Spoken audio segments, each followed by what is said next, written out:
Hi hello friends, welcome to Geeta's kitchen. ಇವತ್ತಿನ recipe ಪಲಾವ್ಗೆ ಏನೇನು ಹಾಕಬೇಕು ಎಲ್ಲ ತೋರಿಸಿದ್ದೀನಿ. ಈ ಸಾಮಾನು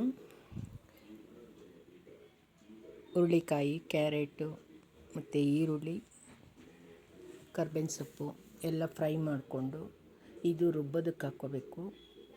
ರುಬ್ಬೋದಕ್ಕೆ ತೆಂಗಿನಕಾಯಿ, ಶುಂಠಿ, ಬೆಳ್ಳುಳ್ಳಿ, ಚಕ್ಕೆ ಮೊಗ್ಗು, ಹಸಿಮೆಣಸಿನ್ಕಾಯಿ, ತೆಂಗಿನಕಾಯಿ ಇಷ್ಟು ರುಬ್ಬಿ ಒಗ್ಗರಣೆಗೆ ಹಾಕಿ ತರಕಾರಿ ಎಲ್ಲ ಹಾಕಬೇಕು.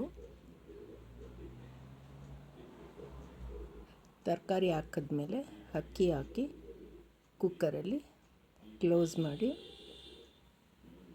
ತರಕಾರಿ ಹಾಕಿದ್ದೀನಿ.